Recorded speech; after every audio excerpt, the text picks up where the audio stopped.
ముందే వర్క్షాప్ చేసాము. Okay. So నాకు ఆ హాస్పిటల్ సీన్ నాకు బాగా నచ్చుతుందండి.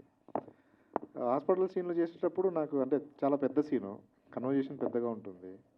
అక్కడ నాకు బాగా నచ్చింది. ఏమి ఇబ్బంది పెట్టలేదా హీరోని మీరు?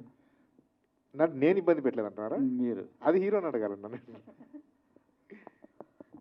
ఏం బ్రదర్ ఇబ్బంది పెట్టారా డైరెక్టర్ గారు? అస్సలు నాకు బాగా చాలా కంఫర్ట్ జోన్ అండి. లైక్ ఈ ప్రొడక్షన్తో కానీ డైరెక్టర్తో వర్క్ చేయడం కూడా బికాజ్ ఏ రోజు కూడా ఇబ్బంది పెట్టలేదు. ఈరోజు ఇప్పుడు నీకు టైం కావాలా, ఈ సీన్ అంటే టిపికల్ క్యారెక్టర్ కదండి. సో ఇట్స్ డిఫరెంట్గా ఉంటుంది పోట్రీ కూడా. సో ఆ సీన్ చేసేటప్పుడు కూడా 2 minutes కూర్చో, కావాలంటే టైం తీసుకో, ఆలోచించుకో, ఎలా చేయాలో ఆలోచించుకొని మళ్ళీ రా, అంతేగాని టైం వేస్ట్ వద్దు ఇక్కడ మనకి.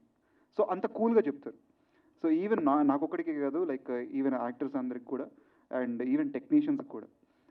లైక్ యాజ్ నేను ఇంటర్వ్యూస్లో చెప్పినట్టు కూడా ఒక సీక్వెన్స్ ఇందాక చెప్పినట్టు ఒక ఆల్మోస్ట్ హాఫ్ డే షూట్ అక్కడ ఆపేసి డిఓపికి మీరు వర్క్ చేసుకోండి, మీరు అంతా చేసుకున్న తర్వాత నన్ను పిలవండి.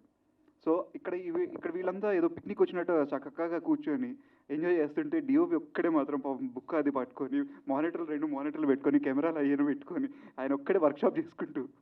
So it's a different concept అండి, డిఫరెంట్గా ఉంటుంది. ఆ సీన్ కూడా చాలా స్పెషల్గా ఉంటుంది.